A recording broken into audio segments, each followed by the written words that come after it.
Empreendedores, estratégia e esperança. Gravando aqui mais um podcast com amigos, com parceiros, com alunos do Agrotalento, para falar sobre consultores, para falar sobre estratégia, para falar sobre como se posicionar nesse momento tão desafiador. E hoje eu tenho como convidado especial aqui um amigo de longa data, uma pessoa que eu admiro muito, que eu aprendo muito. Toda vez que eu encontro com ele presencialmente ou virtualmente, é sempre um momento de muito aprendizado, muita reflexão e muita criação de coisas novas. Adriano Amui, bom demais ter você aqui. Obrigado por aceitar nosso convite. É uma alegria poder conversar com você e criar e conversar e crescer e aprender juntos. Obrigado, Miguel. A alegria é minha. Toda vez que a gente se encontra para esse bate-papo, surgem coisas muito legais e é uma troca. Vamos embora. Adorei. Obrigado. Maravilha. Vamos lá, então. Seguinte, assim, a gente gravou, tem 2 anos e pouco, um podcast que a gente teve uma conversa muito profunda sobre estratégia e marketing e com um olhar de marketing totalmente em estratégia. E a gente está hoje gravando esse episódio, esse podcast, dia 23 de março de 2020, bem no momento super assim, nervoso e específico da questão do coronavírus, mas a nossa conversa não é sobre coronavírus, é sobre estratégia, sobre posicionamento, sobre como a gente se posiciona no mundo em grandes mudanças, com velocidade, com transformação, com coisas que acontecem sem a gente desejar ou esperar e que a gente tem que saber se posicionar em relação a isso, né? Uma coisa interessante do Adriano é que ele tem assim um sistema bate-volta, ponte aérea bem simples, que ele fica entre Uberaba, São Paulo e Vancouver, no Canadá. Assim, é uma triangulação bem simples, que é uma das coisas muito interessantes, né? Uma das coisas muito interessantes, Adriano, que talvez não está... certeza que isso está presente para você, mas não está presente para todo mundo, quando você tem vivência em diferentes lugares do mundo, nem que seja num período no passado, tipo, eu morei nos Estados Unidos e tudo mais, isso permite você ter um ganho diferente. Agora, você que está indo e voltando o tempo todo, você está sempre percebendo cenários e situações do mercado de uma forma diferente, fora que, nesse caso aqui específico do coronavírus, mas em tudo, né? Os Estados Unidos está 10 dias na frente do Brasil, mais ou menos, a Itália está 20 dias no Brasil, mais ou menos, do mesmo jeito que tenho amigos que falam, uma vez um americano falou para mim assim, tudo que acontece na Califórnia, daqui 10 anos acontece nos Estados Unidos como um todo, depois de 10 anos acontece no Brasil. Eu falei isso para um amigo meu, ele falou assim, Miguel, é exatamente isso. Há 20 anos atrás só tinha cerveja IPA só na Califórnia, há 10 anos atrás tem em São Paulo, agora em Miranda, no Mato Grosso do Sul, tem cerveja IPA para comprar no mercado, e a globalização e a inovação andou e chegou no interior do Mato Grosso do Sul, chegou no lugar que eu não sabia, que é uma coisa que eu só via nos mercados mais refinados da Califórnia, agora tem no interior do Mato Grosso do Sul. Só um exemplo aqui. Então, o que você está vendo? Vamos entrar nessa conversa de capacidade de se adaptar a mudanças bruscas e rápidas. O que a gente pode começar a conversar sobre isso? Pô, adorei o seu ponto. É um bom ponto de partida. Vou contar. Enquanto executivo no Brasil e depois enquanto empresário, eu sempre acreditei que o empresário brasileiro tem uma capacidade de se adaptar violenta, pela própria natureza dos ciclos de negócio no Brasil. E isso é uma virtude. E isso se confirmou no que eu conheci. Quando você está nesse ciclo de estar em vários lugares ao mesmo tempo e navegando, você tem um olhar mais atento às diferenças. E a primeira coisa que se aprende é que não existe o melhor de. Eu me lembro, enquanto no Brasil era muito isso, somos os melhores nisso, os melhores naquilo. E o que eu aprendi é que, na verdade, é o melhor para aquela ocasião, naquele lugar. Dependendo de onde você está, a sua reação vai ser um pouquinho diferente. Mas, em síntese, o que eu estou vendo desse exato minuto? O Brasil é uma democracia em ascensão, as pessoas com uma liberdade de comunicação gigante e com acesso a uma comunicação gigante, e isso está acontecendo de maneira frenética, e na hora que você coloca, sem filtro nenhum, todo mundo para falar, você nivela isso pela maior... Média é baixa. A média é baixa. E nesse cenário, o que eu tenho visto que o volume de desinformação e o volume de fake news e o volume de politização é absurdamente alto, e essa é uma discussão puramente improdutiva, porque a grande maioria do que está sendo falado não serve para nada, a maioria não é verdade, a gente está perdendo tempo com politização, sendo que nós temos que tomar uma ação rápida, contundente, para passar rápido e voltar ao normal. Essa é uma percepção. Já vou falar sobre o normal, porque essa é uma outra questão rica que eu queria debater com você. Quando eu olho a perspectiva que você está falando aqui, deixa eu fazer um gancho aqui.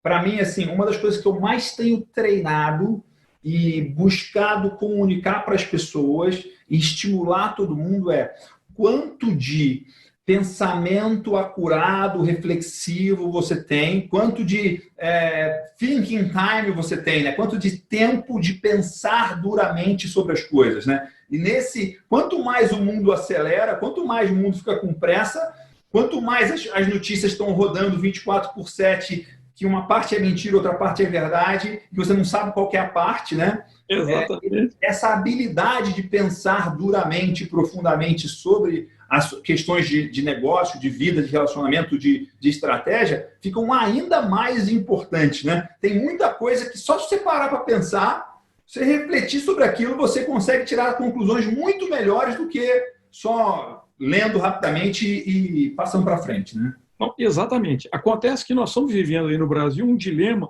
que eu brinco, as pessoas são movidas à velocidade do dedo.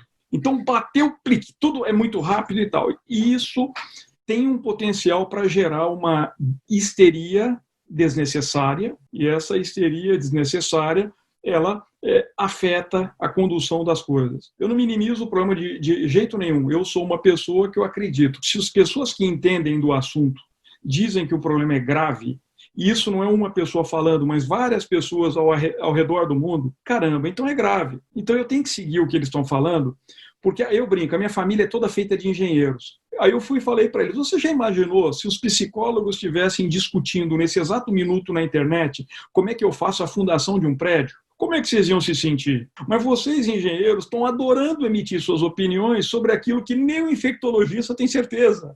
Então, tem uma coisa aqui que é estranha. Fazendo o paralelo do que eu estou vendo aqui no Canadá. Todo mundo está preocupado igual, ninguém está satisfeito com nada igual, está tudo desestabilizado igual, a bolsa está caindo igual, tudo terrível.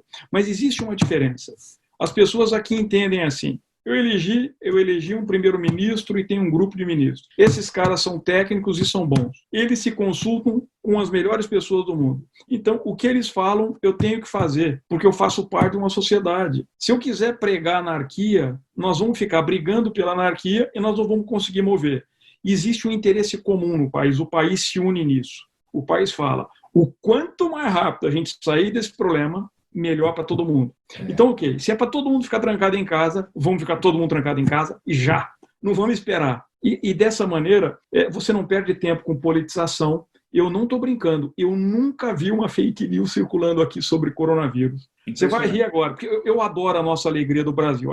Eu adoro receber alguns memes, mas não existe meme de coronavírus aqui. Não tem brincadeira com esse assunto. Esse é um assunto sério, que você trata a sério, porque o seu emprego, o futuro do seu filho, da sua família, do país, depende desse negócio. Eu recebi tantos memes que eu tenho meme até em inglês. Se você quiser, eu te mando alguns aí. Então o que a gente não fez. Tem uns engraçados até. Agora eu quero conectar isso, Miguel, com o que você falou no começo, com essa questão de visão estratégica, né? Então, se a gente ficar aqui curtindo a ressaca do meio do caminho, né? Tá difícil, isso, o Bolsonaro falou aquilo, o outro falou aquilo, outro, um tá contra, a mídia, caramba, nós estamos perdendo a essência daquilo que nós temos que fazer, que é passar por cima disso da melhor maneira possível, salvando o maior número possível de vidas para voltar ao normal.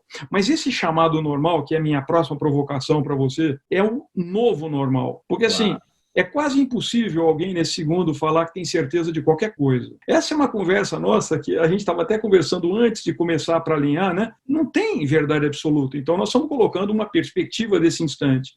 Mas eu tenho quase certeza, portanto, não certeza absoluta, de que nada nunca mais será a mesma coisa. A forma como os sistemas financeiros vão operar vai ser completamente diferente. A forma como as relações de trabalho vão se manifestar vão ser completamente diferentes. A forma como a relação executivo-política vai se manifestar vai ser completamente diferente, porque tudo isso se escancarou que são falácias. Países estão tendo discussão entre executivo, ambiente científico e legislativo, sendo que eles têm que tomar uma decisão de uma fração de segundo para salvar mais uma pessoa. E a gente vai perdendo um tempo com o estudo é inaceitável. A sociedade não pode mais aceitar isso. Então, eu tenho certeza que, ao fim desse momento, vai começar uma nova era. Mas isso também não é novo para o mundo. Eu estava aqui relembrando hoje, conversando com outro amigo nosso em comum, o Carlão, né? Caramba, ó, eu não sei se você viu esse meu post, Miguel. Semana passada fez 30 anos que o Collor catapultou as poupanças de todo mundo no Brasil. 30 anos, meu 30. Deus. Você era um garoto, eu era um garoto de 18 anos, Miguel. Eu nunca esqueço aquele dia, o pânico do meu pai, o pânico da minha mãe, de um dia para o outro você não tinha nem comida, você não tinha dinheiro nenhum para comprar. Mas se você consegue abstrair, sai fora do problema agudo e olha o que aconteceu, caramba, foi terrível, difícil, etc. Mas está todo mundo feliz hoje, está todo mundo saudável hoje, todo mundo com as suas opções, então vai passar. Essa crise está sendo comparada à crise de 24 a 29. Eu estava dando uma olhada nos números. Meu amigo, lá foi um outro baque brutal, mas depois daquele, você teve lá o 2002 com o September 11. 7 anos depois, a gente teve o subprime. E em todas essas situações, a conclusão de quem estava naquele problema é que o mundo ia acabar naquele instante. Em todos. É você olhar, você está olhando só a folha da árvore e não olhando... Você não está olhando a folha da árvore, você não está enxergando que essa mudança ela é geral. Isso aí você está falando, tem várias coisas que estão muito interessantes que a gente, assim, faz tempo que a gente não conversa, né, tranquilamente ou longamente, de forma provocativa, como essa conversa aqui. A primeira coisa que está para mim muito presente é como eu estou gastando meus dias. Cada dia, um dia de cada vez, e uma pergunta-chave é como eu quero me lembrar desse período daqui 10 anos? Com orgulho ou com vergonha? Né? Com orgulho de ter produzido alguma coisa, de ter contribuído alguma coisa, de ter sido uma fonte de pensamento acurado, uma fonte de estratégia, uma fonte de esperança, uma fonte de liderança, e não um distribuidor de ruídos e de fake news e de barulhos e de histeria. Né? Tem um negócio que eu aprendi no Caminho de Santiago, que é a palavra do caminho é ultreia, né? Que é tipo, o que você fala para alguém que está caminhando 780 quilômetros a pé com tudo nas costas? Você fala só uma coisa, você fala ultreia, que significa um passo adiante. A única coisa que eu posso falar para um cara que está extremamente cansado, extremamente esgotado, mas que tem uma missão é, tipo, um passo adiante. E é isso que eu estou pensando muito hoje, assim, como que eu vou dar mais um passo agora? Mais um passo agora. Isso tem muito a ver com o que você falou sobre o momento atual. Uma outra coisa sobre como o mundo está quebrando, vamos dizer assim, né? Eu tenho pensado muito e buscado aprender e entender cada negócio, cada setor, tudo que eu vou olhar, eu procuro entender como que o sistema funciona, como que a engrenagem funciona e qual é a variável que está sendo otimizada nesse sistema, que está fazendo todas as peças estão sendo organizadas para maximizar aquela variável. E isso, quando você olha muito do que o mundo está sofrendo hoje, é que o mundo ele tá todo otimizado para ter máxima otimização de um monte de coisa, e aí não tem sistema de redundância, não tem backup. O mundo não tem backup, a vida não tem backup, a vida não tem no break, né? Então, qualquer falhinha que dá no negócio, ele tem um efeito contratempos em cascata, como dizia um amigo meu, né? Que ele vai ter um jogo de dominós, vai derrubando tudo. Só que você, como pessoa, como empresa,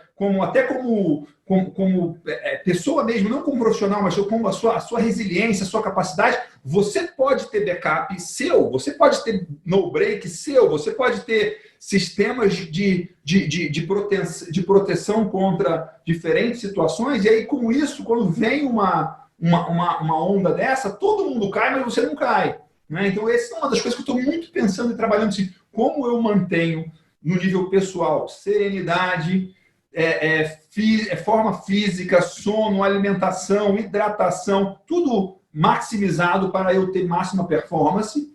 Como que eu ajusto a minha empresa né? Coisas que eu fiz nos últimos 20 anos, coisas que eu estou fazendo hoje para ter mais resiliência contra essas situações, e também as minhas ações. Quanto mais estratégia e pensamento eu tiver disso, melhor. E aí, você falou sobre as crises para trás, né? 29, 2001, 2008.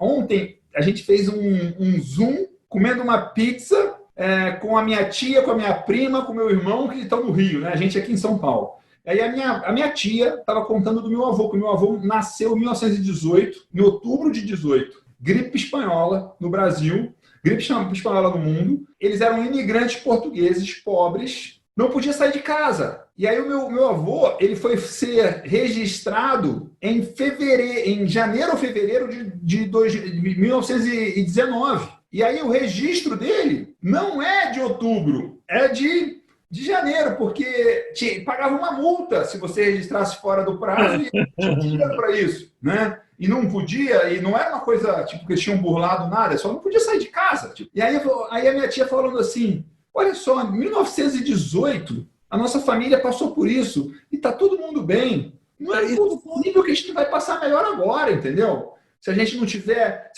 serenidade, se tiver tranquilidade, a gente já passou por coisa pior. A gente está muito melhor hoje do que em 1918, que a nossa família era uns imigrantes portugueses pobres no Brasil, recém-chegados, com um filho recém-nascido, entendeu? Então, também a gente olhar essa perspectiva é muito interessante, tem muito a ver com isso que você falou, né? A gente está olhando hoje, o mundo parece que vai acabar. Não, não vai acabar, principalmente se você fizer a sua parte, né? Exato.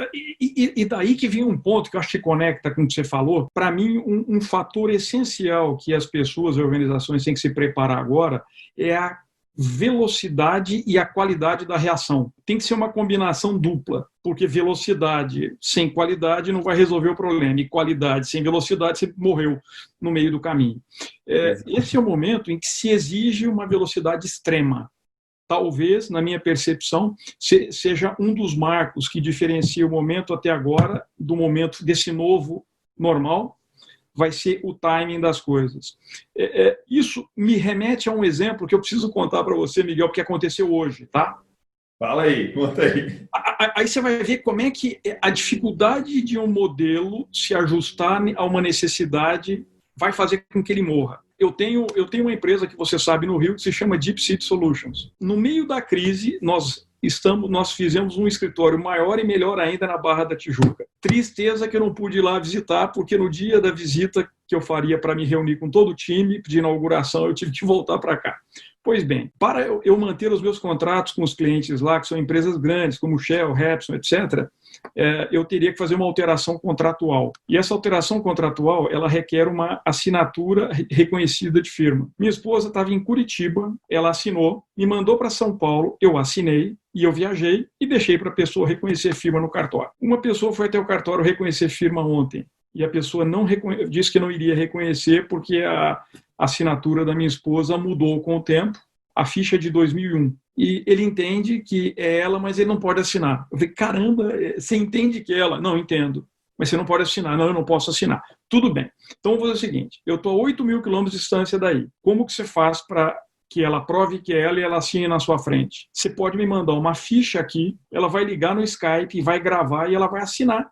E você vai assistir ela assinar e eu te mando o vídeo. Já está documentado. Impossível. Então eu vou fazer outra hipótese para você. Todo mundo está de quarentena hoje, certo? Em tese. E quem não está, está indo. Daqui a pouco vai ter um lockdown em São Paulo. Daqui a pouco você vai ter que trabalhar na sua casa. Você quer dizer, então, que durante todo esse período de lockdown, nenhuma pessoa poderá reconhecer firma no Brasil? Porque como é que você vai reconhecer a firma da pessoa se ela não foi até aí fazer a ficha? Quantas pessoas precisam abrir uma ficha num cartório hoje para reconhecer uma firma? O cara não consegue entender, Miguel. Ele não consegue, não precisa, não quer e prefere não entender e é bem pago para não entender, né? É bem pago para não entender. Só que este modelo vai acabar. A sociedade não vai mais aceitar, porque esse novo normal não vai permitir isso. Não, é um absurdo, né? Tipo, você fala, a gente está em 2020, né? Está vivendo aqui em tempo real, ao vivo, em vídeo, Eu estou assinando aqui. Posso ir na sua frente, o que você quiser, meu. Mais robusto do que qualquer outra, tipo, o seu sistema atual, só é diferente. Então, e aí a pessoa é um pequeno exemplo. E isso é muito legal você dar esse exemplo, Adriano, porque esse exemplo ele é quase uma caricatura, uma chacota da vida real, né? E você Exatamente. foi atacado por essa chacota, né, que é o sistema arcaico, sei lá, não sei se em Dom Pedro precisava ser desse jeito, né? Mas em 2020 com certeza não precisa. Agora, esse exemplo seu, ele é um ótimo lembrete para a gente se pensar e se perguntar e refletir o quanto eu estou agindo como cartório hoje. Boa, é isso, Porque talvez você não está 100% negando a realidade que está gritando na sua cara, mas talvez a gente está evitando e andando para trás quando devia estar andando para frente. Né? E você falou muito bem, fazer rápido é fácil, fazer bem feito é fácil. Agora, fazer rápido fazer os dois é para os bons. Né? E é isso que vai demandar, que vai exigir para a gente aqui. Né? Então, essa é uma reflexão assim. Para mim, assim, ao invés de apontar o dedo para o cartório, que é uma vergonha, é usar essa reflexão de como a gente não está tão bom assim, né? Tem um amigo meu que é muito engraçado, que é comediante, professor de criatividade, o Murilo Gun, e ele postou esses dias agora que é assim, é como se a gente fosse, todos nós, o mundo inteiro fosse motorista de táxi e Uber. Cara, perfeita a analogia dele. Né? Agora, eu quero pegar isso, Miguel, e fazer um recorte. Você e eu, por alguma razão, né, nós temos boas e grandes conexões dentro do agronegócio. Então, posso fazer um recorte olhando o agro agora? Vamos lá, claro. Então, qual que é o recorte? Né? Eu estou em todos os grupos do agro, conheço tantas pessoas espetaculares e maravilhosas, mas nesse minuto, os memes e as trocas que passam são sempre assim, agora estão dando valor para a gente. Essa é a hora. Olha, sem o agronegócio, o Brasil não segura o PIB. Cara, eu comecei a mandar uma mensagem assim, portanto, aproveite que você está em alta e reveja seu modelo rápido, porque a crise vem para todo mundo. Porque eu recebi ontem algumas mensagens em que tinha uma que era um cara falando, tipo, meio que o estilão do cara era agora vocês vão ter que nos engolir. Isso, é isso. Uma arrogância brutal. Né? Eu pensei, imagina se fosse um médico falando isso. A gente ia querer bater no médico. Né?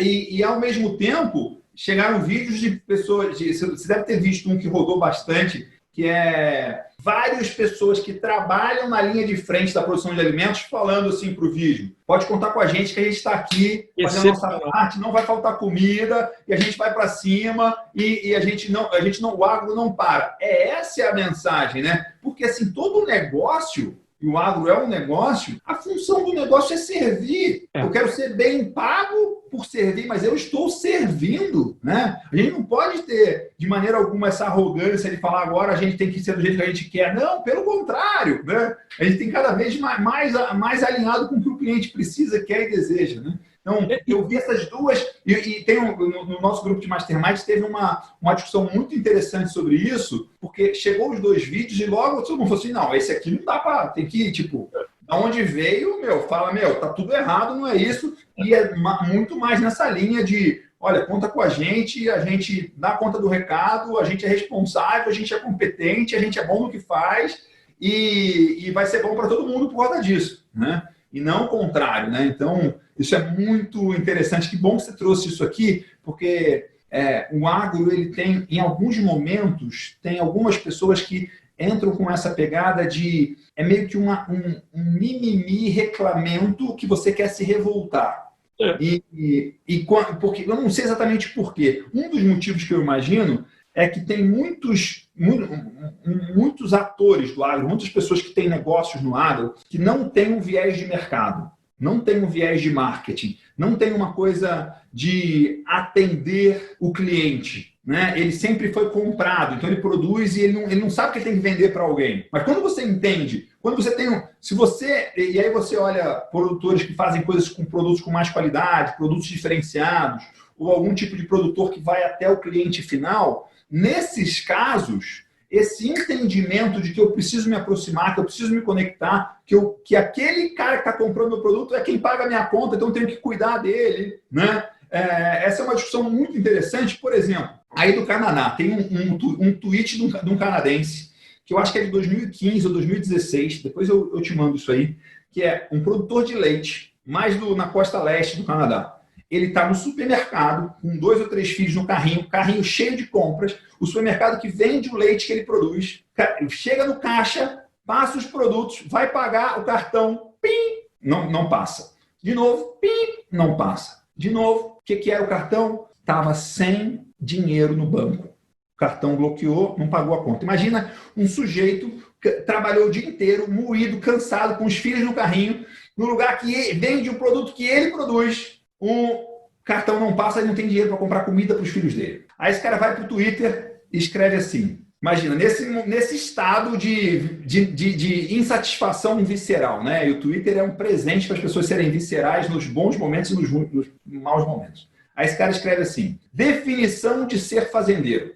Você deve ter visto isso. Ser fazendeiro é a arte de perder dinheiro trabalhando 400 horas por mês, produzindo um produto que os clientes acham que você está tentando envenená-los.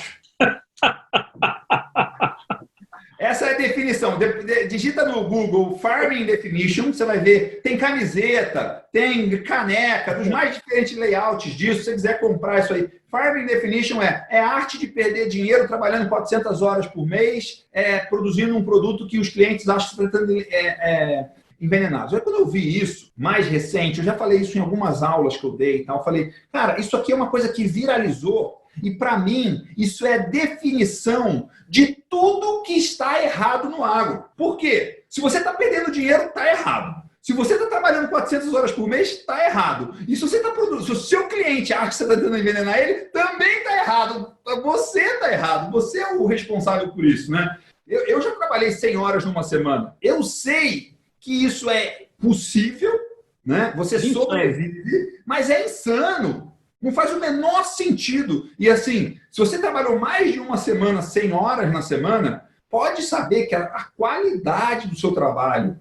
a quantidade de pensamento estratégico, a quantidade de reflexão, a quantidade de tomar decisões certas que você consegue é baixíssimo, porque você está num estado de sobrevivência, é uma tortura, né? Você está num estado sob tortura e não o contrário. Então, para mim, esse é um resumo, Adriano, de que muita gente no agro acha que é bonito e legal até a ponto de fazer uma camiseta e andar com a camiseta, mas é um resumo do que você está fazendo errado. Você tem que desenhar um negócio que seja lucrativo, que você não se mate de trabalhar e que os seus clientes estejam satisfeitos e felizes de comprar de você. Isso é o básico do capitalismo, né? É o básico de você construir um negócio robusto e não nada diferente disso, né? Então, esse momento também é um momento da gente refletir assim, quanto que eu estou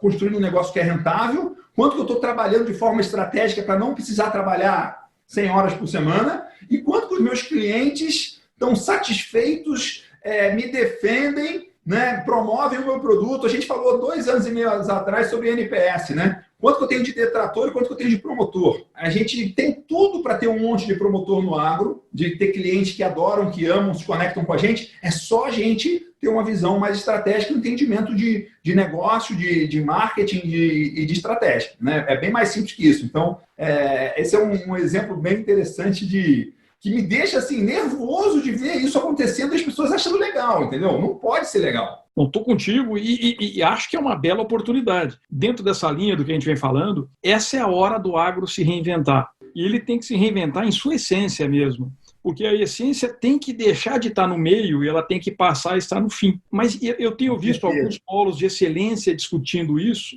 mas alguns outros ainda acreditam que isso um dia vai chegar. E aí eu quero conectar com quando você falou sobre aquela questão de backup, de tantas crises que já aconteceram. Não tem jeito, o Nassim Taleb, ele já falava que as crises vão acontecer e que você pode até imaginar quando vai ser, mas ela vai acontecer quando for a hora. Esse é um determinado ponto. E não é crise, né? Essa é a definição de crise, ela vem num momento não esperado.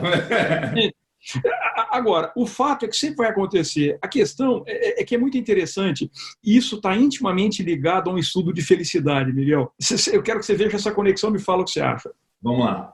O seu cérebro, ele te engana, definitivamente. Então, existe um estudo que foi rodado na Inglaterra, eu publiquei recentemente sobre isso, você deve ter lido.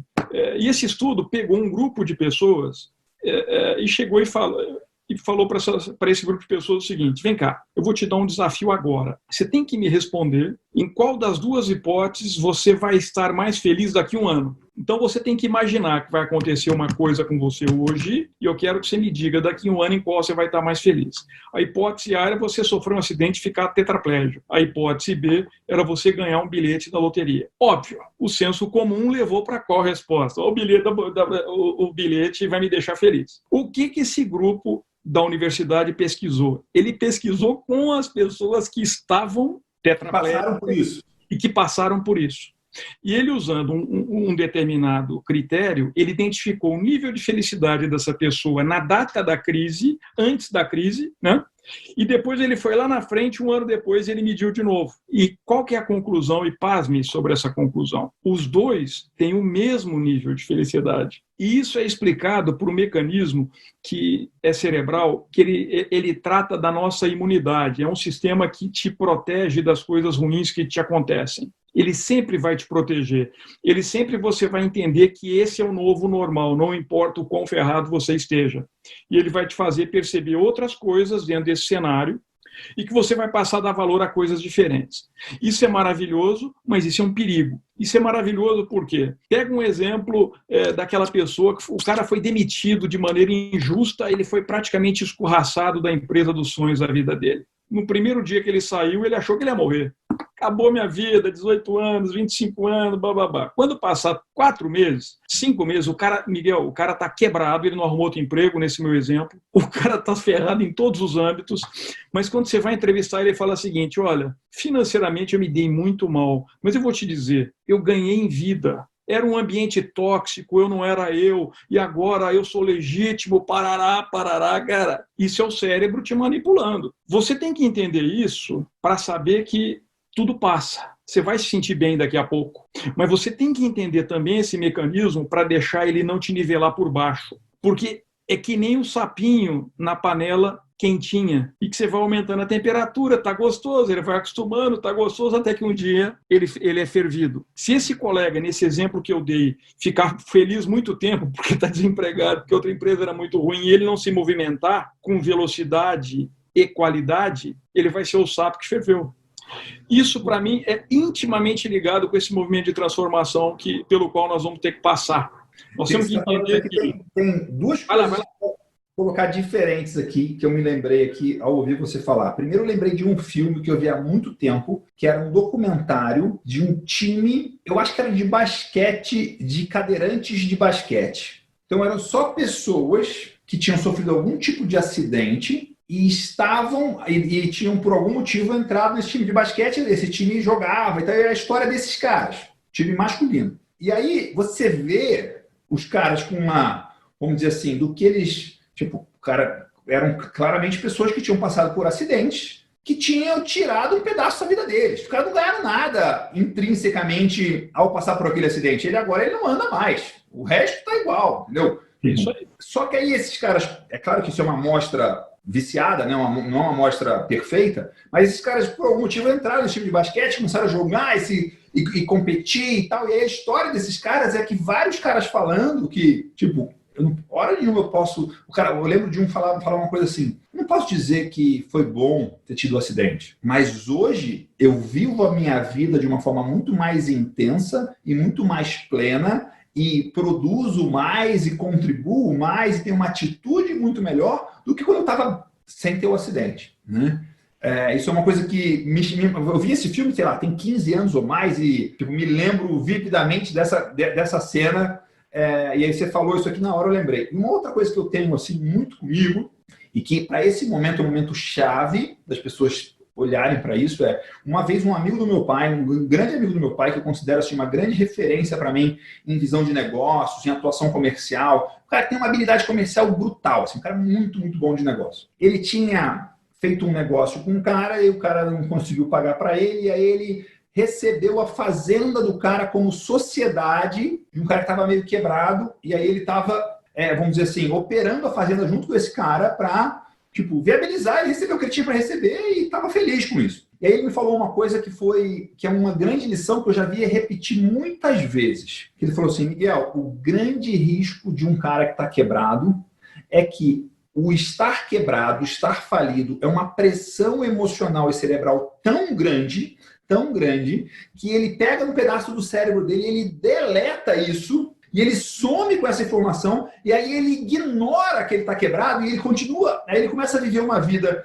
que é menos destruidora emocionalmente. Sim. Só que isso ferra ele, porque ele mais ainda, porque agora ele não toma as decisões que ele precisava tomar para corrigir aquelas questões financeiras. Então, é um dilema, porque ele consegue sobreviver do colapso mental, vamos dizer assim, emocional, que é a pressão, né, um massacre emocional que é você falir, mas ele não consegue tomar decisões. E você contar essa história da felicidade, eu estou lembrando disso, e estou lembrando que, assim, quando começou, tem uns 10, hoje é dia 23, foi no dia 11 para o dia 12 que caiu a ficha para mim. Tem 11 dias que caiu a ficha que o negócio ia ficar sério, eu tinha que tomar as decisões, eu tinha que me mexer. E aí eu me lembrei muito de 2008 e 2009. E 2008 e 2009 eu estudei vários materiais que me serviram muito. Um deles foi o material da Sequoia, que eles fizeram um PowerPoint que chama Reap Good Times, que era tipo, né, descanse em paz os tempos bons. Né? E eles escreveram um artigo novo agora que a gente até traduziu para o BeefPoint, porque é um nosso serviço de utilidade pública. Né? E aí uma das coisas que várias fontes falam é que se você vai ter que cortar, você tem que cortar o mais rápido possível, igual você falou, velocidade e qualidade. Então, as decisões que você tem que tomar para corrigir a rota do seu negócio de fluxo de caixa, de sangria de dinheiro, de sangria de caixa, de redução de danos, quanto antes você tomar, vai ser melhor. E essa é a mesma dinâmica de quando assim, você vai estudar como que pessoas saem de dívidas, como pessoas superam dívidas. A primeira coisa estanca a sangria, toma as decisões o quanto antes possível. Não é para amanhã, é para hoje, é para agora tomar as decisões. Então, trazer essa... Porque esse negócio que você começou contando, o cérebro te engana, né? O seu cérebro tenta te bloquear de você entrar em enrascadas, mas depois que você está em enrascadas, ele tenta fingir que não existe para você conseguir sobreviver. Então, nesse momento... Os exemplos que você colocou, eles são fantásticos. Eu queria crescer um pouquinho a partir deles, tá? Vamos lá. Na analogia do paraplégico, cara, quem eu quero ser nesse desenho? Eu quero ser o paraplégico que joga basquete. Eu posso ser feliz sendo paraplégico em casa, mas eu posso ser feliz sendo paraplégico que joga basquete, sendo paraplégico que vai fazer triatlon. É esse o cara que eu quero. Cada um tem que descobrir quem quer ser, mas aí você tem que se mobilizar muito rápido, porque velocidade e esforço é fator essencial para você fazer esse movimento. O segundo, que tem a ver com a felicidade, eu uso isso para mim. As pessoas perguntam, você está feliz nesse momento? Não. Você está tranquilo? Impossível. Se eu estivesse tranquilo, eu deveria ser internado completamente nesse exato minuto. Então, o que te faz levantar cedo e trabalhar? Simples. Número 1, crises vão acontecer e elas sempre vão acontecer nas horas que você acha que não vão acontecer. E nas horas que não podem, né? Agora não pode. Foi, e acabou. Isso já está escrito pelo Taleb e ponto. Crise sempre vão acontecer. Você precisa reconhecer firma, o cara foi em quarentena no negócio. Então, sim, aconteceu mais uma. Ponto 2, o que me faz levantar? Eu sei que eu estou muito nervoso hoje e eu sei que o meu cérebro vai me proteger a minha sanidade daqui para frente. Isso é bom. Mas eu também sei que eu tenho que brigar contra o meu cérebro. Então, eu estabeleço uma disciplina. Aí ele é doentia, Miguel. Eu levanto 4 horas da manhã. Cara, e eu não quero nem saber. Eu corto tudo, tenho todas as reuniões, o que eu deleguei eu faço follow-up, mas as ações de contingência de negócio, elas têm que ser feitas exatamente da maneira que você falou. Radical, forte, intenso, imediato, sem você nunca perder a perspectiva de onde você quer chegar, pelo amor de Deus. Então, não é assim, pô, eu vou demitir 200 pessoas. Cuidado, onde é que você quer chegar? Qual é o seu cenário até o fim do ano? Explica o racional dessa decisão. Né? Aí eu até topo entender, não o corte pelo corte, mas é você olhar 360 graus os negócios, porque são muitas variáveis que você encontra folga. Será que você tem refis, você tem PPI no banco junto à prefeitura? Será que não vai haver uma anistia por 2, 3 meses? Entra nessa. Procura um advogado, conversa com o contador. É uma conversa que ela é muito interessante, porque para você montar o seu plano de contingência, você tem que falar com pessoas de todas as atividades. E você tem que colher muitas opiniões. Agora, eu quero cruzar isso com esse negócio que você colocou de ficar anestesiado no caso da falência. O mercado financeiro colapsou agora. E ele colapsou igualzinho foi em 2009. Igualzinho foi lá atrás. Mesma coisa. Até em números, tá? As curvas são iguais, né? As curvas são iguais. Do mesmo jeito que a curva do Bitcoin de valorização é exatamente igual à curva das tulipas em 1600 na Holanda. Exatamente. Não tem diferença. Então, eu olho aqui, de vez em quando eu entro aqui numa Yahoo Finance, dou uma olhada assim, é igualzinho, mesma curva e tal. Qual é o ponto? O ponto é que todo mundo que coloca seu dinheiro no mercado financeiro precisa ter uma decisão antes de entrar. Qual é a sua tolerância à perda? A tolerância à perda, ela tem a ver com o fator psicológico, ela tem a ver com o fator financeiro. Você tem ou não tem para aguentar. Sim. Então vamos lá. Se você tem dinheiro ilimitado, cara, fica tranquilo e compra mais, que em 5 anos você vai estar mais rico do que todo mundo hoje. Ponto. Agora, se você tem um componente importante do seu patrimônio ali e você não tem certeza, mas provavelmente você vai ter um problema de curto prazo de fluxo de caixa, estanca. E qual é a melhor hora para estancar? Ela nunca é ontem, ela é hoje. Ontem não existe, né? Não adianta você ficar... Só que muitos investidores, eles chegam pensando assim, porra, eu devia ter feito isso antes de ontem. Eu falo, não, antes de ontem você não podia fazer nada mais. Faz hoje. Mas aí vem o segundo raciocínio perverso. Porra, mas e se amanhã subir um pouquinho? Eu falo, porra, e se amanhã cair mais? Amigo, não existe. Eu estava fazendo um call com um cara de mercado em novembro do ano passado, que o boi subiu muito, né? E aí ele falou assim, não, tá na Bíblia, cara, tudo não terás, né? Tudo não terás. Tudo não terás, Miguel. Então, isso é uma educação para o mercado agora. Nós estamos aprendendo isso. Eu acho que esse vai ser um dos learnings que nós vamos ter. E até isso que você está falando, tem uma história de um banqueiro americano na crise de 29, que ele foi um dos poucos ilesos na crise, porque ele estava engraxando o sapato em Wall Street e aí o engraxate estava comprando ações. E aí ele falou, se até o engraxate está comprando ações, está na hora de eu vender ações. Não é possível que esse cara está tão bem informado quanto eu, né? Não é possível que eu estou na mesma posição que ele. Que tem um pouco de preconceito nessa história, mas tem muita verdade também. Porque o que é a metáfora do engraxate? É o efeito manada. Se está todo mundo indo para cá, pô, será que é isso mesmo? Né? Você se perguntar, o pensamento contrário, né? O contrary thinking, que é uma das essências do bom investimento, para tudo é isso. Mas se todo mundo está fazendo igual, e é muito difícil você ir contra o que a manada está pensando. Né? E aí, assim, recente agora, teve um cara que publicou um artigo justamente sobre isso. Pô, o garçom que me serve o almoço aqui está comprando ações. Será que eu estou fazendo certo de comprar também? Né? E aí lembrou da história. Saiu no Brasil Journal, um artigo tem alguns meses, ou talvez há um ano, sei lá, alguma coisa, não é tão dessa semana assim, mas essa reflexão também de você ser capaz de tomar decisões que a maioria acham imbecil. Porque muitas vezes a maioria está errada. Né? Então você vai ser criticado por fazer coisas que... Né? E você falou sobre hábitos e sobre rotinas, que eu achei muito legal, que eu também estou nessa pegada. A minha rotina está assim, tá abaixo do ótimo. Assim. Eu estou claramente precisando, não é o termo, é quero e vou ajustar a minha rotina para estar em máxima performance e estar com o cérebro. Eu vou cuidar do meu corpo para minha cabeça funcionar melhor, eu fazer negócios melhores e tomar decisões melhores. Isso claramente para mim isso é uma coisa importante.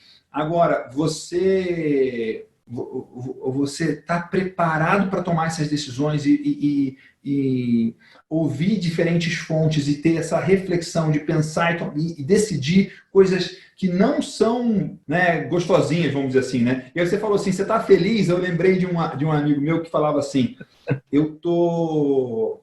como é que o termo dele era? Sempre contente, nunca satisfeito. Boa.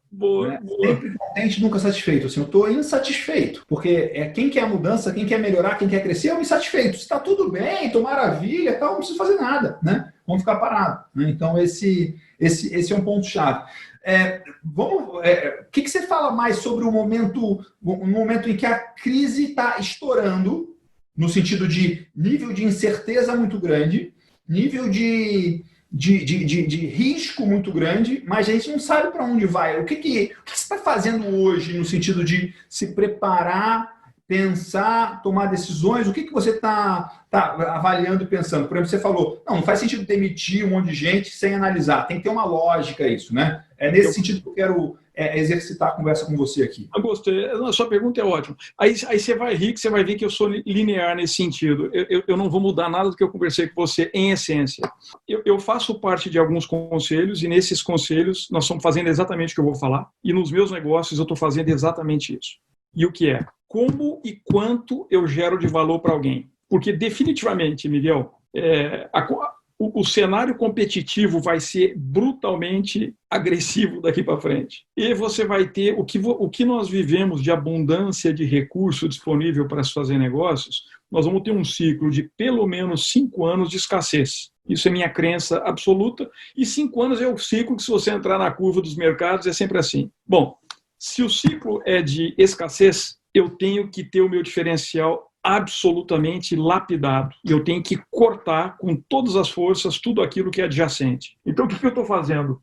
Eu estou refinando a proposta de valor de cada um dos negócios e nós estamos cortando fora, assim, sem dor no coração, tá? Tudo aquilo que é acessório. Agora, o que fica vai operar de maneira veloz, altíssima qualidade, entregando valor maior até do que o stakeholder espera e dentro de um parâmetro que, para mim, ele é claro. Eu tenho que ser premium desde que seja justo. Esse critério eu também não mudo. Então, a definição do que é premium e do que é justo muda com o cenário também. Agora, você falou que é interessante porque a gente está... É a mesma conversa que a gente teve há 2 anos atrás, no sentido, as suas premissas, a sua essência não mudou. Não mudou. Que faz todo sentido que não é quanto que custa, qual que é o preço, tem que dar desconto, não é. Quanto eu entrego de valor e quanto que o cliente percebe de valor, e quanto que realmente você está entregando valor e está entregando valor percebido, e quanto você está também desenhado estrategicamente para conseguir capturar valor, né? Porque não adianta só entregar sem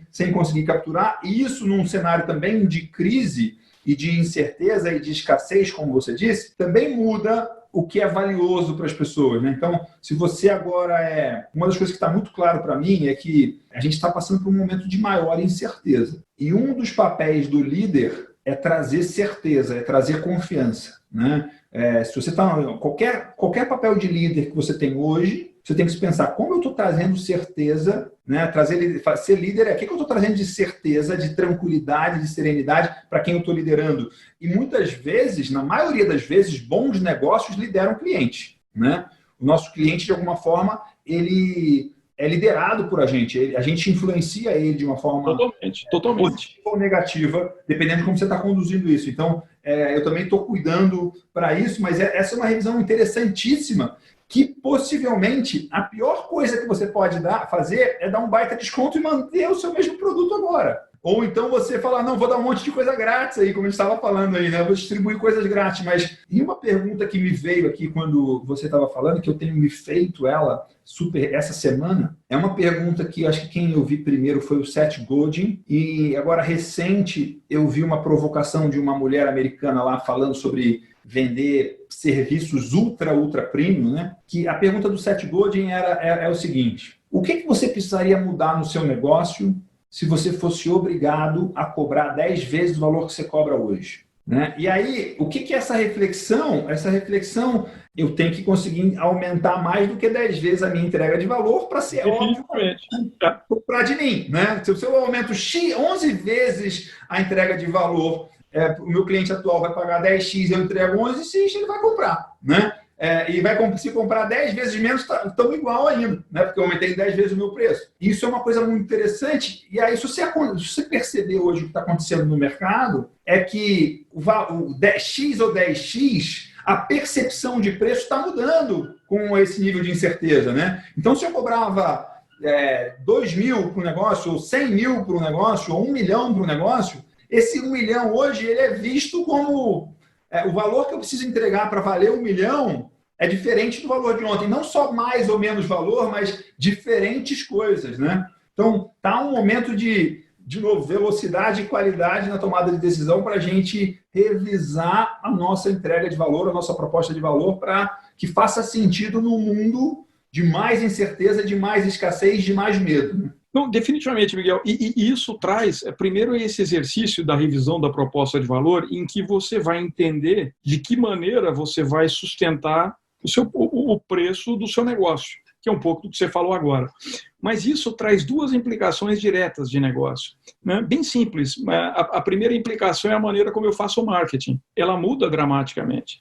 E a segunda questão é a maneira como eu vendo, não inbound, mas como é que eu faço o outbound? Como que eu preparo pessoas que, num cenário de escassez, vão tentar vender alguma coisa que é premium, sendo que a discussão da variável clássica, quantidade e preço, está fora de pauta.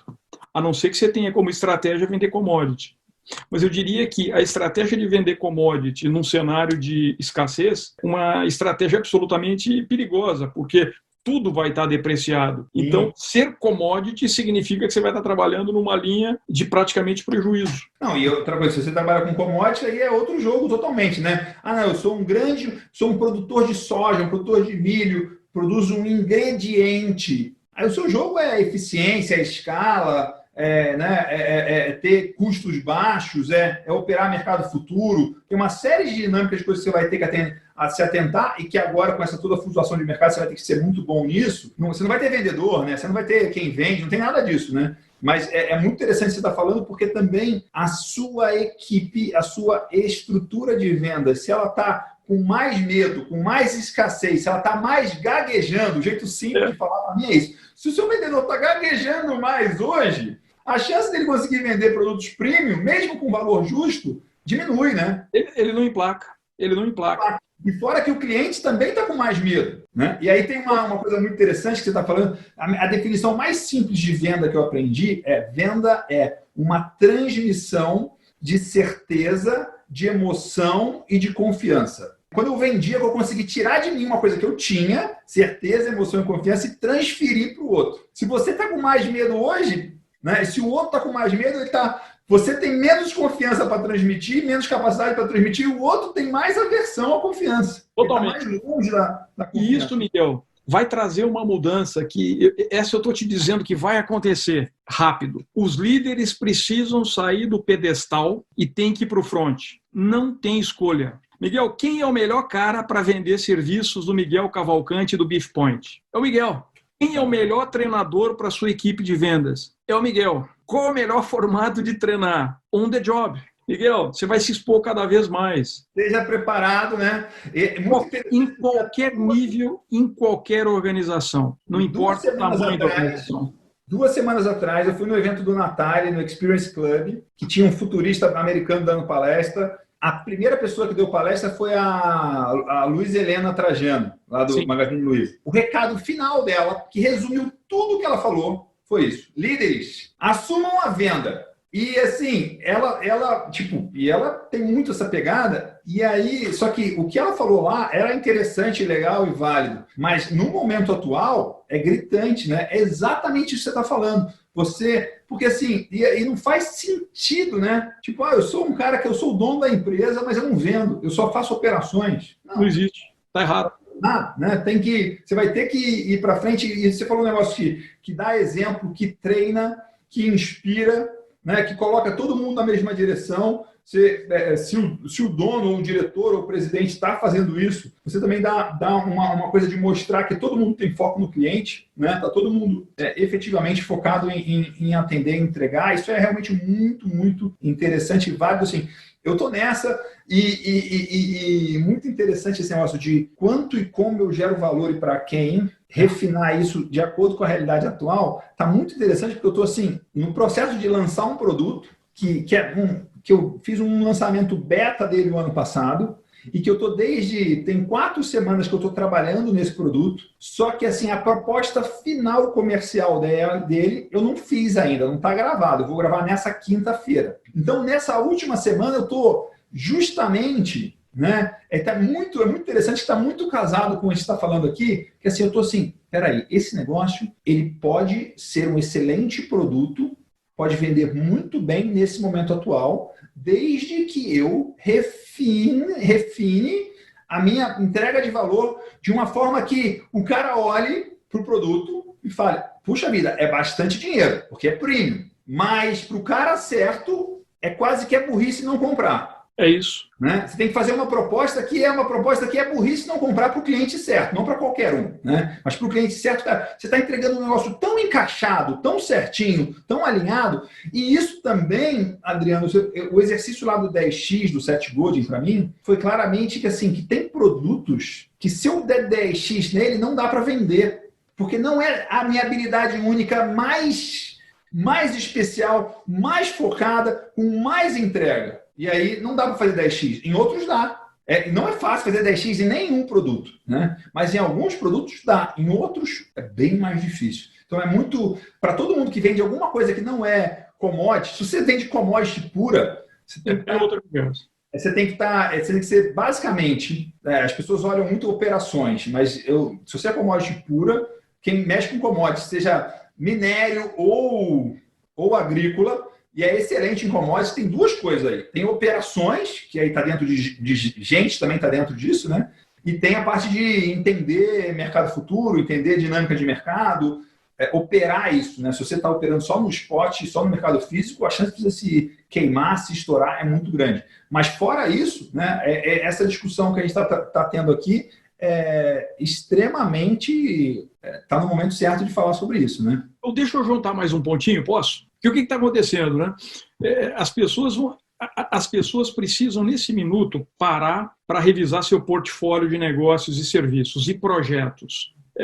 Na hora que você se deparar com essa revisão de portfólio, de projetos, por exemplo, você vai encontrar projetos como esse que você acabou de mencionar, que ele ainda tem valor e ele precisa de um ajuste fino para que ele vá para o mercado. Mas vai existir, Miguel, uma quantidade enorme de projetos que eu acho que é maior do que essa, em que você tem que assumir aquele conceito de sunk cost. Perdi. Insistir é a mesma coisa que ficar esperando que a bolsa vai dar positivo no dia seguinte.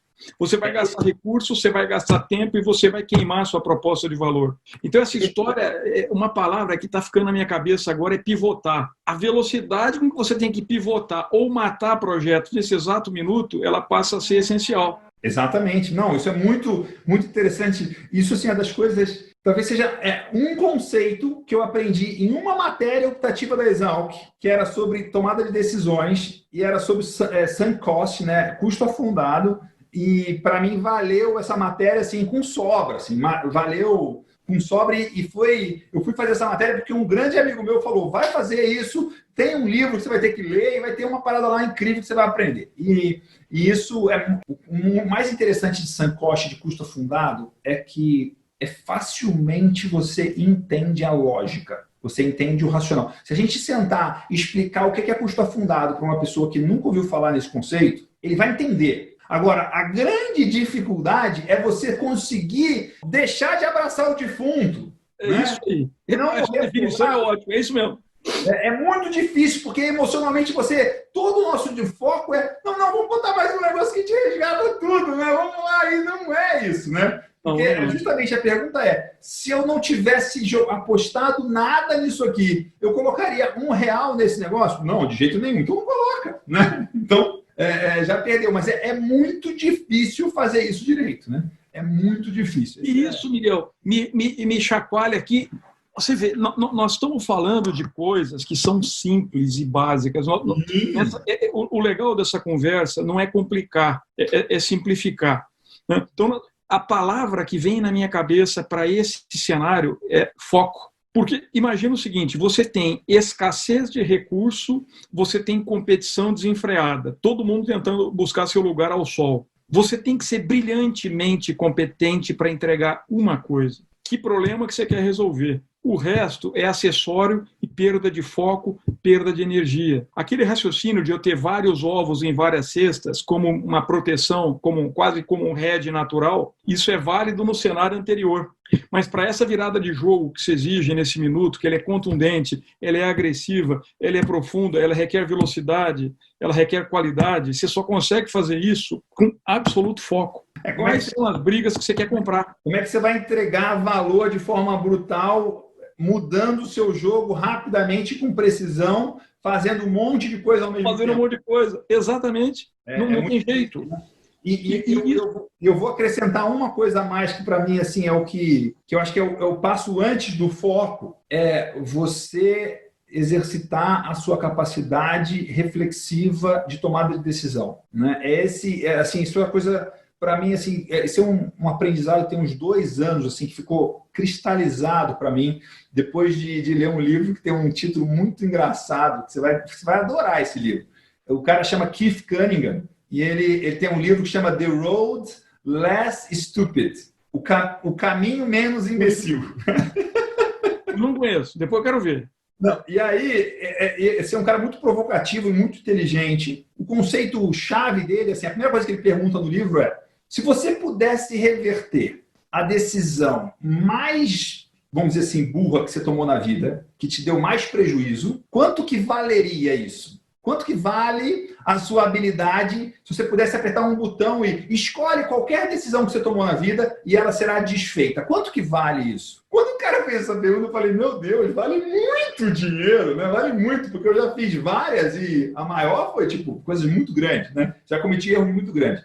Essa é a provocação inicial dele, e aí ele fala, bom, esse livro é sobre você criar processos e tempo de pensar em que você não pague mais o que ele chama acho que é stupid tax, acho que é uma coisa assim, né? O imposto da burrice, o imposto do erro, né? E aí o livro todo é só trazendo perguntas que te provocam a pensar de forma estratégica sobre o seu negócio e que você tire tempo para pensar isso, né? Então, daí tem perguntas muito interessantes que ele faz, e que eu já usei isso em grupos meus, em reunião de mastermind, em eventos e tal, e que gera insights de uma forma tão rápida e tão poderosa que é muito interessante, né?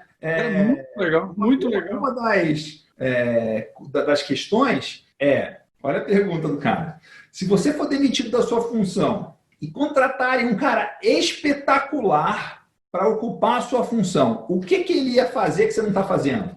Puta, adorei essa. Você sabe a resposta, cara. Você sabe a resposta. É muito surreal isso, né? Você sabe isso, né? E aí, só que isso é uma maneira que você entra na questão e desarma todas aquelas proteções, porque você sabe, pô, se eu fosse demitido da minha função e contratasse um cara muito bom para tocar, ele ia fazer isso, isso, isso. Então faça, meu Deus. Seja inteligente para ser contratado no seu... Mas antes, porra. Mas, Miguel, nessa linha... Já que você falou no livro, eu quero falar de 2. As pessoas têm um tempo para ler agora. E ler é sanidade. Sim. Ler faz bem para a saúde mental. Ler é concentração, ler é pensar, né? Ler é conseguir organizar os pensamentos, né? Pô. O meu Kindle novo, cara, eu tô indo à loucura. Ele já tá dando overload aqui, total, ele tá pirado. Tempo de quarentena, né, Adriana? Muita... Mas eu quero falar de 2 livros para vocês, Miguel. E um deles não é tão antigo, mas o outro é de 1908, 1914. Uau. E cara, você já leu, Miguel? E muita gente já leu, mas eu diria que todo mundo deveria ler de novo. Napoleon Hill. Uau! Você gosta de Napoleon Hill, então? Puxa vida!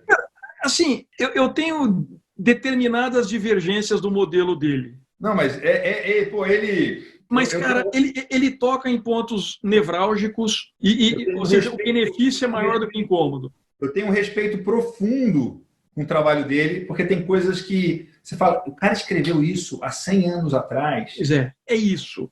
Né? Tem coisas, vou dar um exemplo de uma coisa que assim ninguém fala. Ele tem um negócio sobre você direcionar energia sexual para coisas que você quer fazer e realizar e tal. E se você for ver, tem pessoas que têm uma fome, uma vontade, ou se você quiser usar o termo, um tesão de fazer as coisas, de fazer um trabalho, que é executar isso que está escrito no livro sem nunca ter lido o livro. E ele tem isso, se você for ver, isso é uma força natural do ser humano, né? Só que o cara escreveu isso há 100 anos atrás. Há 100 anos atrás, imagina o que teve de gente querendo queimar na fogueira por falar isso, entendeu? Isso é um negócio meio... O termo americano é o hoje, né? E, tipo, imagina em 1914 falar sobre isso. Foi então, malhado. Olha outro ângulo. Você vê como esse cara está na vanguarda. Miguel, como chamam seus grupos mesmo que você realiza? Mastermind, exatamente. Quem foi o cara que cunhou essa palavra? Inventou isso, né? Que na verdade cunhou ao estudar coisas que funcionavam. Né? Exatamente, isso está no Napoleon Hill. Então, eu acho que numa hora em que está todo mundo repensando, não do seu negócio agora, mas como é que vai ser a sua reconstrução, eu acho que analisar esse estudo do Napoleon Hill sobre o que pessoas de muito sucesso construíram e que isso existe em comum, me parece uma leitura muito legal. Mas você vai ficar surpreso agora que o meu conhecimento sobre Napoleon Hill, Miguel, ele não é antigo, ele é relativamente recente. Eu descobri isso quando eu estava dando uma aula em Montreal, faz o quê? 6 anos atrás, e eu descobri que na América do Norte é obrigatório que todo college dê um curso sobre Napoleon Hill para a formação dos jovens. Eu nunca tinha ouvido falar, aquilo me surpreendeu, tal, de repente eu comecei a ler, li tudo, e eu acho que essa é uma leitura legal da gente dar de dica aqui. Mas tem uma segunda. Que legal que você trouxe isso aqui, porque uma das coisas que está na minha cabeça aqui de fazer é, cara, eu quero reler Napoleon Hill e quero fazer um grupo ou alguma discussão sobre esse assunto com outras pessoas que gostam e que leem, de forma a aprofundar, entender e consolidar sobre isso. Tipo essa conversa que a gente está tendo aqui, que é uma coisa aberta de vários temas, mas pega um capítulo de Napoleon Hill e conversa sobre o que serviu para você daquele pedaço, né? Porque ele escreveu um manual do negócio. É um manual, é isso. Por isso leis lá, uma por uma, dissecado. E aí tem uma coisa que você vai gostar também, já que você citou um livro de 1914, que é do Perry Marshall, que é um cara que veio do mundo do software e virou um grande especialista em marketing, é uma das pessoas que eu mais respeito em marketing hoje, porque é um cara de uma índole e de um caráter incrível, com uma visão estratégica, visão de longo prazo, visão 360 muito, muito, muito boa. Você que está com o Kindle na mão aí, compra o livro dele, que é o 80-20 do marketing, de vendas e marketing. Já marquei. Que é excepcional esse livro. Bom, que é muito interessante, que tem a ver com esse livro. Sabe como é que você consegue predizer quanto tempo um livro qualquer peça de conteúdo vai continuar valendo no mundo? Quanto tempo de vida para frente ele tem ainda? Sabe como é que você prevê? Não faço a mínima ideia. Você vê quantos anos de vida ele já tem até hoje. Então, se o Napoleon Hill tem 106 anos que ele foi publicado, eu posso estimar com uma ótima chance de acerto que pelo menos mais 106 anos para frente ele vai durar. Aí você pega um livro, a Bíblia, que tem 2.000 anos, provavelmente ele vai durar pelo menos mais 2.000 anos para frente. Porque se ele está válido hoje, ele vai continuar mais 2.000 para frente. E aí uma das coisas que esse cara tem de pensamento estratégico, que é muito interessante, ele tem uma visão que ele fala que a gente está vivendo a nova renascença. Porque hoje as ferramentas permitem você criar coisas incríveis. Desde que você controle as máquinas e não as máquinas te controlem. Perfeito. Tem grande parte da população que está vivendo dentro da Matrix e é uma peça que é dominado e controlado e escravizado pelas máquinas, e uma pequena minoria está vivendo a nova renascença, que é conseguir usar a tecnologia para produzir coisas incríveis, mas essa é a minoria. Então, tem uma série de ferramentas e exercícios dinâmicos que tem a ver com rotina diária, com ritual, com sono, com tempo para pensar, com fazer coisas que você gosta, com andar à toa, e cada um tem o seu à toa, que é como você acessa você na sua melhor performance e habilidade de uma forma meio que aleatória, entendeu? Uma coisa é um trabalho focado, com agenda e tal, fazer os compromissos e tal. Outra coisa é ter tempo livre para criar coisas incríveis. E aí esse conceito dele de você, tem uma das coisas que é tempo de qualidade, é você ler coisas que são mais velhas do que a prensa. Porque tudo que existe hoje, que foi criado antes da prensa, tem que ser muito bom para ter chegado até aqui. É verdade, eu nunca pensei. E hoje, você publica qualquer coisa, assim, estala o dedo, publica, né? Antes da prensa, o cara tinha que copiar a mão, cara. Então tinha que ser muito bom para copiar a mão, entendeu? Não podia, não era qualquer coisa. Adorei isso, Miguel. Mas fala qual é o segundo livro. Adorei. Eu penso o seguinte, nós estamos vivendo essa nova renascença, talvez, nós estamos vivendo um novo. Nós vamos, uma outra palavra que vai fazer parte da nossa vida mais intensamente ainda é mudança. Mudança é uma palavra que vem até sendo desgastada nos últimos anos, mas ela vem sendo usada de forma... mudar a palavra, né? Mas ela vem sendo usada de forma utópica. Porque eu estou sempre esperando que os outros mudem, que o mundo mude, que as coisas mudem, mas o princípio central da mudança está dentro de você. As coisas do Miguel só mudarão quando o Miguel se transformar. O meu mundo só vai mudar se eu me transformar. Então, em primeira e última instância, a mudança é uma temática difícil de você lidar, porque ela tem a ver com você se desnudar, você olhar tudo aquilo que é péssimo, tudo aquilo que é doloroso, tudo aquilo que não vale mais, tudo aquilo que você acredita que, caramba, ferrou. E você tem que ter a coragem e a velocidade e a qualidade de você se despedir disso e criar uma nova história, uma nova narrativa, uma nova maneira de conduzir sua vida. Então, essa é a minha perspectiva. Você sabe, o cara bom de mudança, de gestão de mudança, é o John Kotter. Mas o livro dele não é um livro palatável. Não sei se você sabe, mas ele foi muito... Eu não consegui ler tudo, cara. Eu não consegui ler tudo. Quase ninguém. Eu tive que mudar de livro antes de terminar. É isso. Mas ele foi muito inteligente e ele percebeu que ele não conseguia massificar o conceito dele. Era uma densidade assim desproporcional ao interesse de quem está lendo. E ele lançou um livro, já faz alguns anos, cara, que é uma fábula, que se chama O Meu Iceberg Está Derretendo. Ou O Nosso Iceberg Está Derretendo. Essa fábula ela é espetacular porque ela começa num iceberg e lá tem todos os tipos de pinguins que representam uma sociedade como a nossa. E aparece um pinguinzinho que é o mais novinho, o mais ingênuo, mas o mais aberto a perceber as coisas. E esse pinguim percebe que o iceberg vai derreter e que eles vão ficar sem ter onde morar e que o negócio é rápido. Nosso iceberg está derretendo. Nosso iceberg está derretendo, do John Kotter.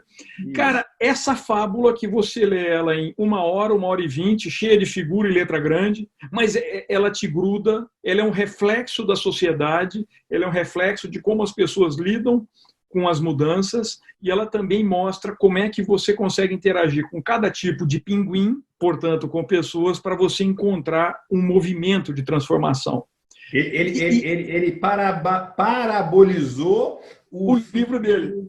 Intragável dele, é isso? Exatamente isso. E o que é legal, né? Aí é que é meu toque. As pessoas que leem esse livro, eu tinha por princípio, eu não dava essa dica, eu só falava ler e falar comigo. E aí as pessoas vinham falar comigo e chegavam assim, porra, identifiquei o meu chefe, o chefe do meu chefe, identifiquei meu colega, não sei o quê. Cara, já mapeei a pinguinzada inteira. Eu falei o seguinte, mas o que me interessa nesse instante é saber qual pinguim você é. E não vem me falar que você é o pinguim bonzinho, esperto, que resolveu que o iceberg ia derreter, porque você não é. Você nunca é esse cara. Você tem que se enxergar nos demais. Quem você é? Se você acha que é os outros, você está errado. Isso eu estou lembrando de um livro sobre... É lógico que você está errado. Tem um livro que chama... Em inglês chama Tribal Leadership, e em português acho que é o Executivo, a Sua Tribo. Aqui no Brasil quase não pegou, mas nos Estados Unidos é um livro bem conhecido. O cara ele catalogou cinco níveis de liderança e de 5 níveis de tribo, né? E aí tem o nível 1 é o cara quase suicida, e o nível 5 é o nível que você está iluminado, e as melhores empresas do mundo, em alguns momentos da história delas, estão no nível 5, andando entre o 4 e o 5, né? A maioria das pessoas, das empresas, estão no nível 3, né? O nível 3 é eu sou bom, mas você é ruim, né? O nível 4 é nós somos incríveis, e no nível 5 O Mundo é Incrível. E Perfeito. o nível 2, eu não lembro agora, o nível 1. E aí ele faz um teste lá para você avaliar qual que é o seu nível. E aí, quando ele dá o teste, você faz as contas e tal. Aí depois que você fez a conta, ele fala assim, agora, para saber o seu nível, para saber dos outros é fácil. Você vai fazer e tal, você vai ter uma ideia dos outros. Agora, para saber o seu nível, você pega o seu número e tira 2. Então, você deu 4, na verdade é 2 o seu número, né? Então, é bem isso aí. Não adianta, não fica tentando achar quem que é o pinguim. Meu Quem chefe é campeão aqui? Você é qual pinguim, né? Você não é o bonito da história, né? Tipo, isso é muito, muito legal você trazer isso, né? E esse livro tem trazido, assim, cara, conclusões legais. Eu começo a receber os feedbacks do pessoal que está lendo. Você vai rir, tá? Ele é tão útil, esse livro, que nos conselhos que eu participo, o pessoal sempre espera que o conselheiro leve a coisas assim avançadas, né? E nas últimas 2 reuniões... E aí você se arrisca a aparecer Eu dei um livro de cada um desses para cada um e falou, vocês têm que ler e voltar comigo na próxima. Esse negócio está transformando empresas. E esse, Miguel, você vai poder contar para os seus filhos. Eles vão entender do mesmo jeito que você. Não, isso aqui isso está falando de uma coisa bíblica, né? Tipo, as parábolas de Jesus era para quê, né? Para ele explicar conceitos difíceis. Eu li esse livro com meus filhos, para eles se reposicionarem. Eles também têm que fazer um exercício agora. Pô, é uma loucura agora que nós estamos falando, mas, cara, tenta se colocar na cabeça dos nossos filhos hoje, tá? Ontem foi o primeiro dia que eu reuni a meus filhos, e a minha esposa não, com ela eu converso todo dia sobre isso. Mas ontem foi o primeiro dia que eu reuni meus filhos para tentar explicar o que está acontecendo, dentro da minha perspectiva, mas também, principalmente, ouvir a deles, porque cada um lê de um jeito, né? E aí tentar colocar, assim, um pouco de contar como que coisas aconteceram antes, como que o meu entendimento me leva a entender que vai ser, mas tomando cuidado de dizer sempre o seguinte, mas eu não tenho certeza que vai ser, porque a premissa dessas coisas é que você não sabe como vai ser, não é? Cara, foi uma conversa espetacular.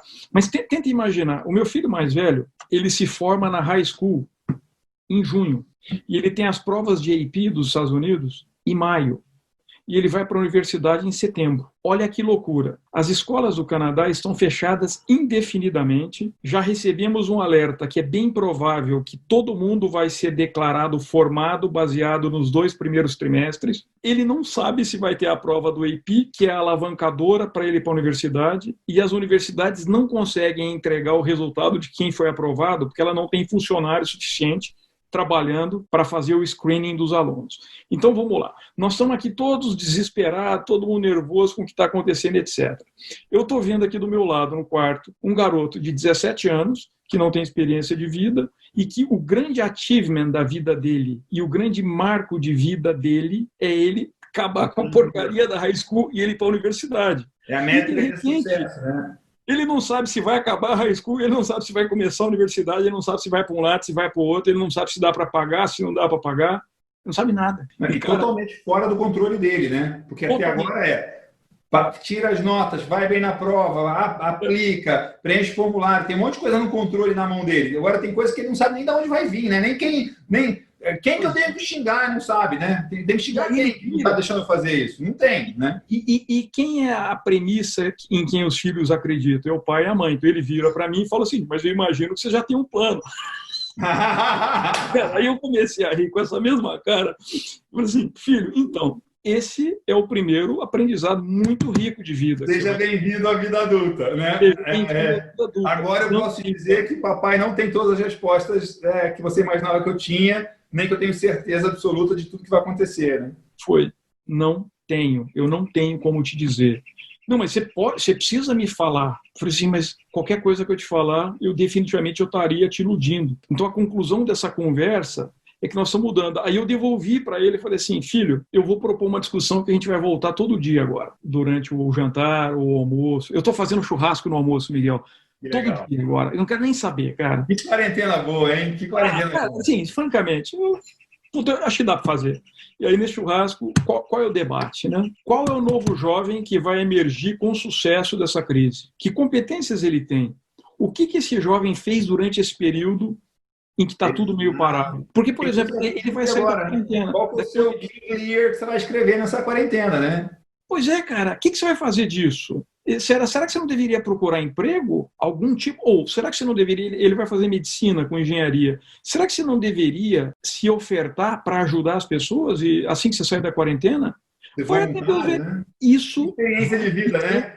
isso vai dizer quem você é para a sociedade.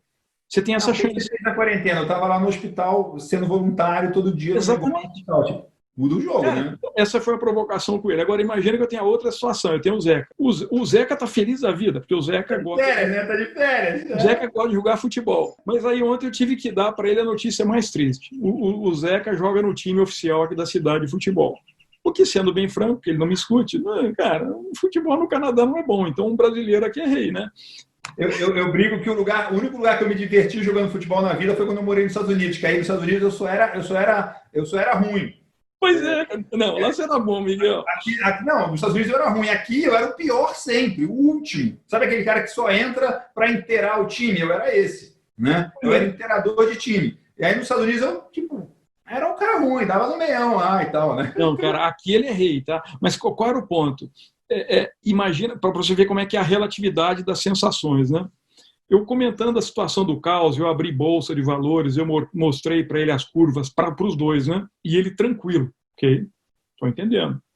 14 aninhos, fez agora. Aí eu falei assim, mas agora eu tenho uma má notícia para te dar, Zé. Não vai haver tryout esse ano. Tryout é o processo de seleção de quem joga, continua jogando no time no ano que vem. Pô, aí o mundo caiu, cara. Aí o mundo dele acabou. Eu falei assim, meu filho, é a mesma conversa do seu irmão. Essa variável a gente não define.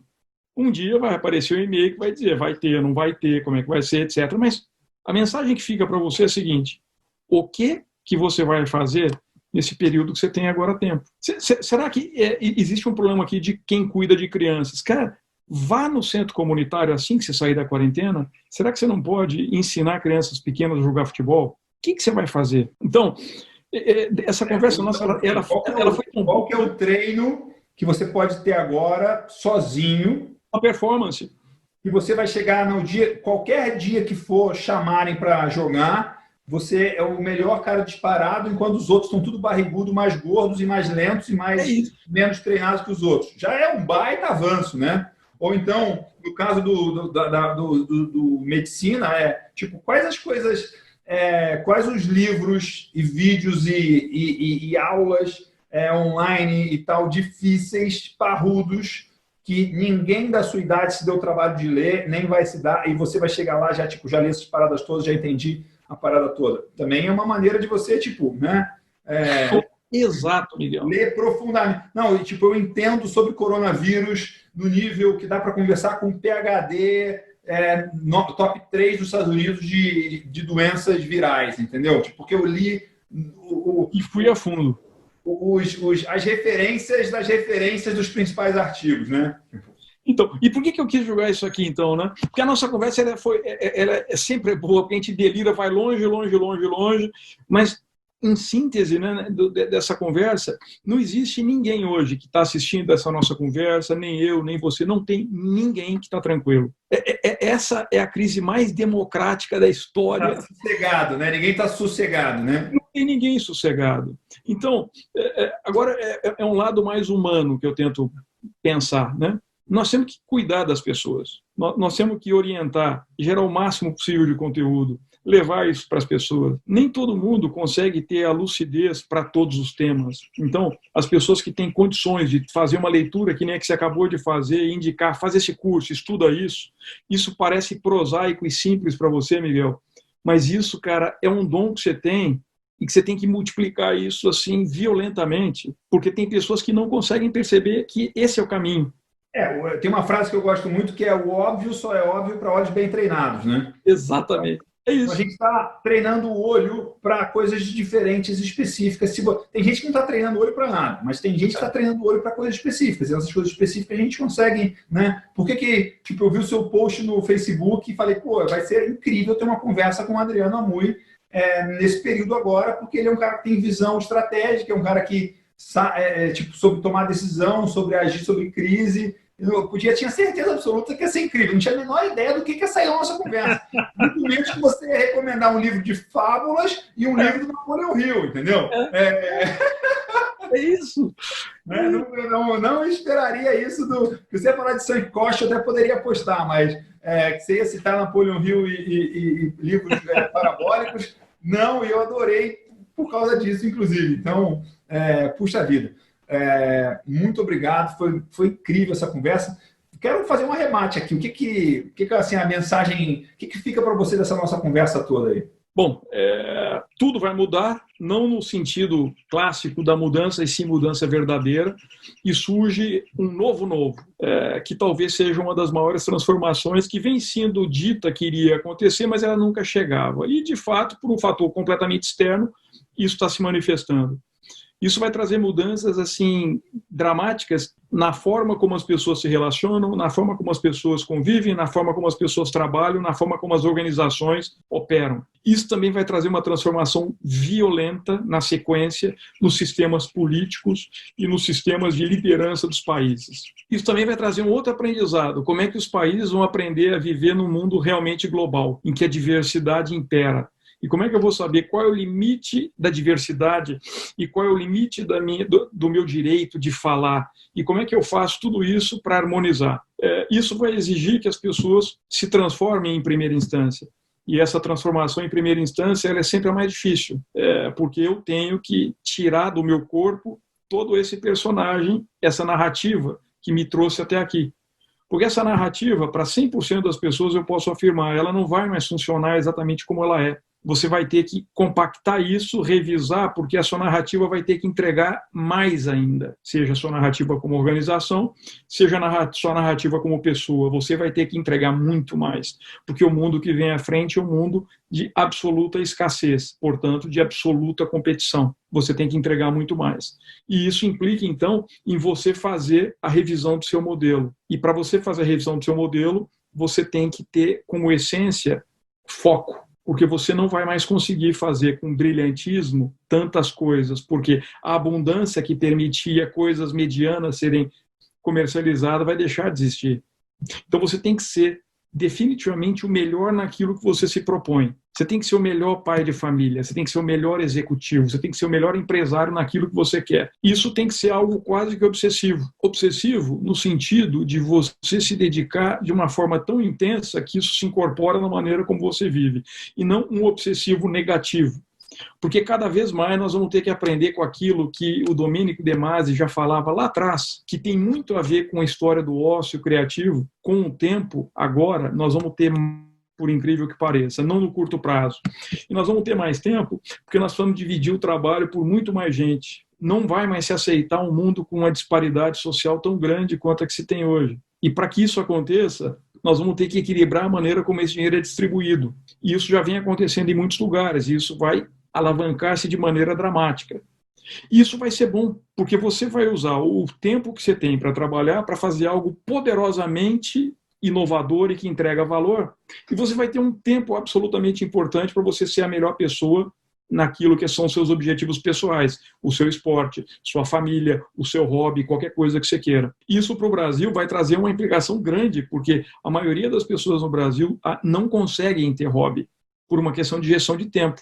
Eu vejo as pessoas que estão em São Paulo, onde eu morei uns bons 15 anos, que hora eu tinha para ter hobby, pessoal? O tempo médio de locomoção de uma pessoa em São Paulo é 2h30, médio. Como é que essa pessoa consegue fazer outras coisas? Então, a gente precisa se reinventar também nesse sentido, porque, em essência, meu ponto final, nós estamos aqui para ser felizes e não para ficar escravo de um processo massificador de tentar entregar alguma coisa que é quase que default. É isso. Essa foi a sensação que eu tirei da nossa conversa. Não sei você.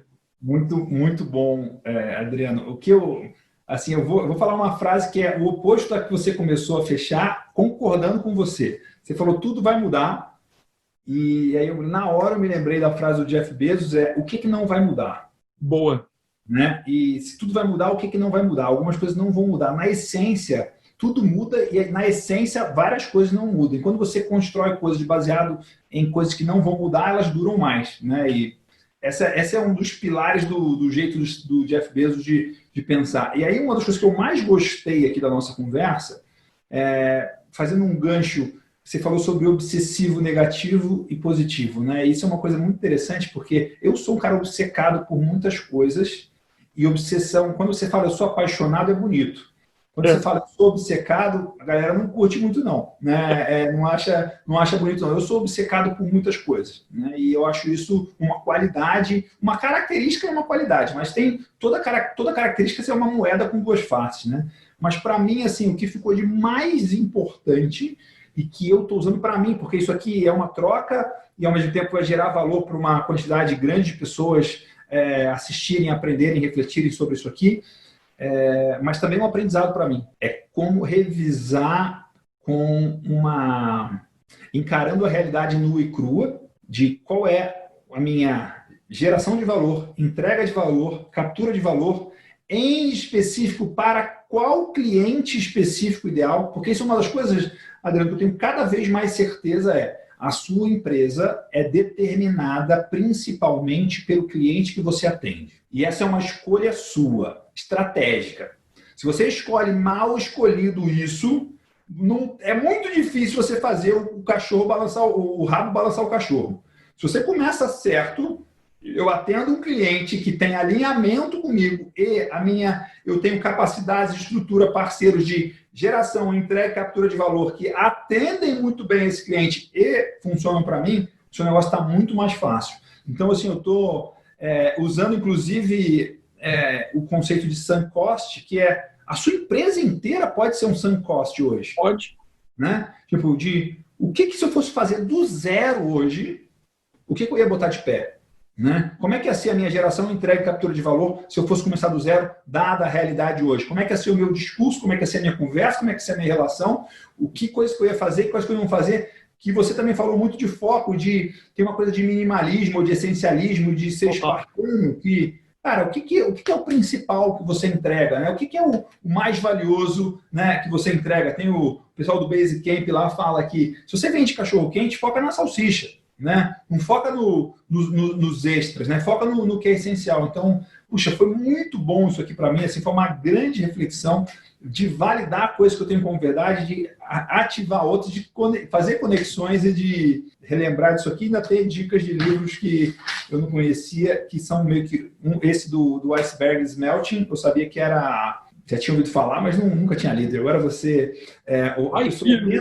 menos, vamos dizer assim. Você é um cara que recomenda coisas com valor profundo. E um livro parabólico, em parábola, para ele ter um valor profundo, ele tem que ser uma coisa, tem que ter... você não está recomendando isso aqui à toa, tenho certeza. Não tô. Eu também não tenho preconceito nenhum com livro, com nada, na verdade. Eu sempre quero saber, na essência, quanto que isso aqui entrega de valor. Se a história é de um jeito ou de outro, se é curto ou longo e tal, isso não me interessa. Né? Eu não tenho preconceito com isso. E você disse que é bom, já é mais do que o suficiente para eu comprar e ler o quanto antes. Adriano, muito obrigado. Bom demais ter você aqui, cara. Foi uma alegria, um prazer. Puxa vida, foi espetacular mesmo. Eu que te agradeço, Miguel, cara. Adoro estar com você. Você é um garoto genial. Tamo Obrigado junto. Pelo garoto. Obrigado, Adriano. Bom demais, viu? Abração. Qualquer coisa, eu tô aqui. Obrigado. Vamos. Tchau.